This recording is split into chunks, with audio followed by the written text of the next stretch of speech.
এখানে আমরা ব্যাখ্যাটা বুঝতে পারলাম আল্লাহর সাথে প্রতারণাটা কি। অর্থাৎ মুমিনদের সাথে প্রতারণা করা মানে আল্লাহর সাথে প্রতারণা করা, এই কথাটা বুঝে নেন। আল্লাহ রাব্বুল আলামিন বলেন, ইন্নাল মুনাফিকিনা হুমুল ফাসিকুন, মুনাফিকরাই হলো ফাসিক। বলেন নাউজুবিল্লাহ। এই মুনাফিক, এখন আসেন, এটা হলো মুনাফিকদের কাজ, মুনাফিকদের চরিত্র, মুনাফিকদের আমল। এখন মুমিনদের আমল কি?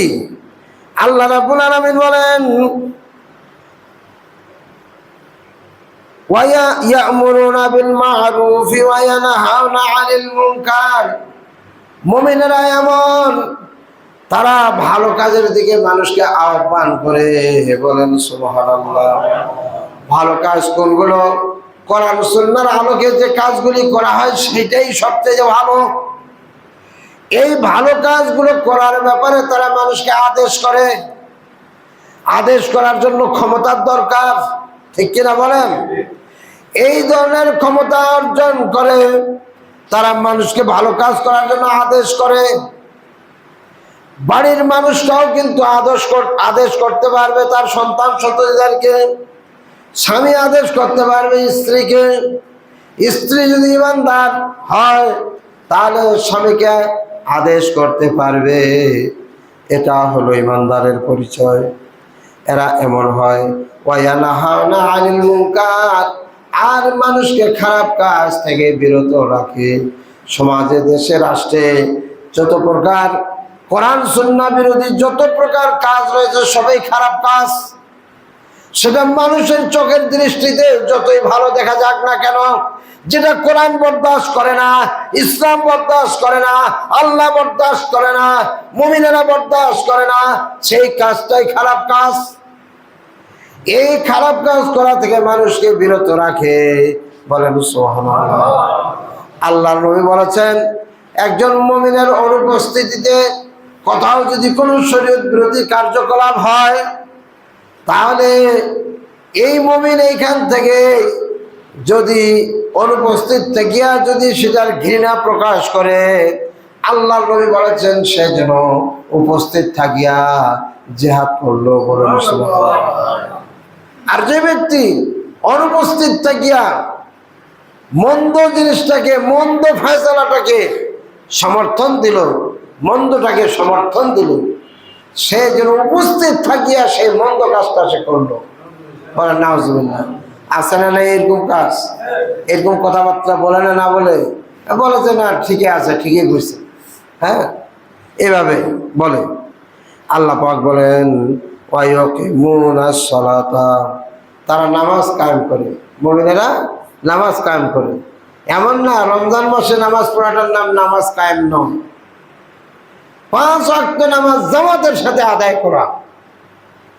আচ্ছা বলেন তো, রমজান মাসে যতগুলো মুসল্লিকে মসজিদে দেখা গিয়েছিল অতগুলো মুসল্লি কি এখন মসজিদে আছে? কি বলেন, জোরে বলেন, আছে? নাই। যদি না থাকে তাহলে কি হয়ে গেছে? মুনাফিক। কেন মুনাফিক হলো? আল্লাহ বলে দিয়েছেন, ওয়াইদা কামু ইলাস সালাতি কামু কুসালা, তারা যখন নামাজে দণ্ডায়মান হয় তখন তারা শৈথিল্যতার সাথে সালাত আদায় করে, নামাজের কোনো গুরুত্ব থাকে না।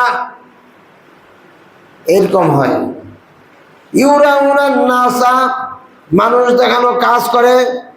আমরা আপনারা যে ভালো কাজটা করব কাকে দেখাবার জন্য? কাকে দেখাবার জন্য?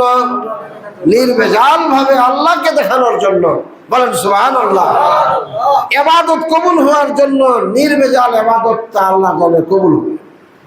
এটা আবার সূরা নহলের মধ্যে আল্লাহ উদাহরণ দিয়ে বলছেন যে আমি তোমাদের জন্য শিক্ষণীয় বিষয় রয়েছে এই জন্য যে আমি চতুষ্পদ জীব থেকে তাদের খাদ্যের মধ্যে গোবর এবং রক্তের মধ্য থেকে দুধ প্রদান করি, নির্ভেজাল দুধ। বলেন সুবহানাল্লাহ। যকৃত নামক অংশটি এই দুধটাকে বাটের মধ্যে পৌঁছাই দেয়, শিরা উপশিরা দিয়ে। জোরে বলেন সুবহানাল্লাহ। এই দুধটা যেমন নির্ভেজাল, আল্লাহর ইবাদত বন্দেগী ঠিক এইরকম নির্ভেজাল করতে হবে। আপনি যখন নামাজে দাঁড়াবেন মনে মনে চিন্তা করবেন, এখন আমি আল্লাহর সাথে কথা বলতেছি। সুবহানাল্লাহ, আল্লাহর সাথে কথা বলতেছি। এরকম নিয়তে যখন নামাজ পড়বেন তখন দেখবেন একটা কোনো কিছু বাদ পড়বে না ইনশাআল্লাহ। তাহলে মুমিন মুমিনাতদের পরিচয় আমরা শুনলাম। ওয়ায়ুতুনা যাকাতা, তারা যাকাত দেয়। যাকাত যদি হয়ে যায় 7 ভরি স্বর্ণের যা মূল্য, এই পরিমাণে যদি সম্পদ হয়ে যায়, টাকা হয়ে যায়, আর ওটা যদি 1 বছর পূর্তি হয়, ওই টাকাটার শতকরা 2.5 টাকা হিসাবে গণনা করে যা হয় সেটাতে টাকা আপনার যাকাত দিতে হবে।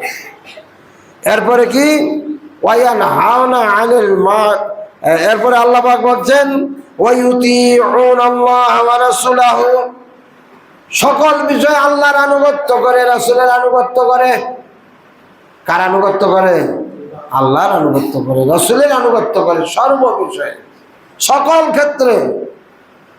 অনেক সময় কাফেররা, ওদেরকে আল্লাহর নবী জিজ্ঞাসা করলেন, তোমরা এই যে মূর্তির পূজা করো কেন করো? ওরা তখন বলতো এই কথা যে মূর্তির পূজা করার মাধ্যমে আমরা পরকালে আল্লাহর আদালতে আমরা এই মূর্তিদের মাধ্যমে সুপারিশ পাইতে চাই। দেখছেন, মূর্তি কি কারোর জন্য সুপারিশ করবে? কোনো ব্যক্তি কোনো ব্যক্তির উপকার করতে পারবে না কিয়ামতের দিন। কোনো মানুষ, মানে অন্যান্য সব কিছু তো দূরের কথা, মানুষও পারবে না। নিজেরা নিজেকে নিয়ে ব্যস্ত হয়ে পড়বে। যখন তারা এইভাবে বলল, আল্লাহর নবী তখন আল্লাহর নবীকে আল্লাহ পাক কোরআনের আয়াত নাযিল করে জানাই দিলেন, কুল ইন কুনতুম তুহিব্বুনাল্লাহা ফাত্তাবিউনি ইউহিব্বুকুমুল্লাহ। হে নবী, ওরা যদি আপনাকে ওরা যদি আল্লাহকে ভালোবাসতে চায়, তাহলে আপনি বলে দেন, তোমরা আল্লাহকে ভালোবাসতে চাইলে আমার আগে আনুগত্য করো। আমার আনুগত্য করার কারণে ইউহিব্বুকুমুল্লাহ, আল্লাহ তোমাদেরকে ভালোবাসবেন। বলেন সুবহানাল্লাহ। তাহলে আল্লাহর ভালোবাসার কারণটা কিভাবে পাওয়া যাবে? রাসূলের আনুগত্যশীল হওয়া। আমার নবী ডানে কাইতে বিছানায় শুইছেন, আমিও শুইলাম। আল্লাহুম্মা বিসমিকা আমুতু ওয়া আহইয়া। বাম কাইতে উঠছেন, আমিও উঠলাম। আমার নবী দাড়ি রাখছেন, আমিও রেখে দিলাম। আমার নবী প্লেট চাটি খাইছেন, আমিও খাইলাম। আমার নবী মদিনায় ইসলামী রাষ্ট্র কায়েম করেছেন, আমিও করলাম। হ্যাঁ, আমার নবী উহুদের ময়দানে দান মোবারক শহীদ হয়েছে ইসলামের কাজ করতে যাইয়া, আমিও যখন ইসলামের কাজ করতে যাইয়া আমারও কিছু হতে পারে, এরকম বিশ্বাস থাকতে হবে। হতে পারে, এটা রাসূলের সুন্নাত আদায় হয়ে গেল। বলুন সুবহানাল্লাহ। তাহলে আল্লাহর আনুগত্য, রাসূলের আনুগত্য। এক সাহাবী বলতেছে, এক ব্যক্তি বলতেছেন, ইয়া রাসূলুল্লাহ, আপনি তো জান্নাতের উপরে থাকবেন, আর আমি যদি জান্নাত যাই আপনার সাথে কি দেখা পাবো? আপনার সাথে কি থাকতে পারবো? কেমন প্রশ্ন দেখছেন? আল্লাহর নবী বললেন, আল মারউ মা'a মান আহাব্বা, মানুষ তাদের সাথে থাকবে যাদেরকে ভালোবেসেছে। বলেন সুবহানাল্লাহ। দুনিয়াতে যার সাথে যার সম্পর্ক ছিল তাদের সাথে সেখানে দেখা হবে। আর বললে তুমি আমাকে জান্নাতের মধ্যে আমাকে অবশ্যই দেখতে পাবে, তার মানে ওই লোকটাও জান্নাতি। বলেন সুবহানাল্লাহ। ভাইরা সবাই আসেন, ইসলামের দিকে ঝুঁকে পড়েন, কোরআনের দিকে ঝুঁকে পড়েন। আমরা জানি না কার কখন মৃত্যু হবে। মৃত্যু দৈনন্দিন 5 বার করে, যে আজরাইল আলাইহিস সালাম প্রত্যেক দিন 5 বার করে মানুষের কাছে আসে আর সতর্ক করে। হাদিসে আছে মাটি সহ দৈনন্দিন 5 বার করে মানুষকে বলতেই থাকে, সাবধান করতে থাকে, আমি অন্ধকারের ঘর, আমি সাপ বিচ্ছুর ঘর, আমি একাকী থাকার জায়গা, তোমরা আল্লাহর ইবাদত বন্দেগী করো, সতর্ক হও ইত্যাদি। এইভাবে করে মাটিও সতর্ক করতেই থাকে। এই জন্য 5 ওয়াক্ত নামাজ সবাই পড়েন, মসজিদকে ভালোবাসেন। আসলে পরে কত কথাবার্তা শুনবেন কোরআন হাদিসের, দিলটা পরিষ্কার পরিচ্ছন্ন হয়ে যাবে। এই দিলও হযরত ওমরের মতো দিল হতে পারে, এই দিলটা হযরত আবু বকরের মতো হতে পারে, এই দিলটা হযরত আলী রাদিয়াল্লাহু তাআলার মতো হতে পারে। ঠিক কিনা বলেন? আসলে অনেক কথা, সময় তো অল্প, এই অল্পের ভিতরে আমাদেরকে শেষ করতে হবে। আমাদেরকে আল্লাহ তাআলা আমাদের সকলের ঈমানকে পাকাপোক্ত করিয়া দিক। সবাই বলেন আমিন।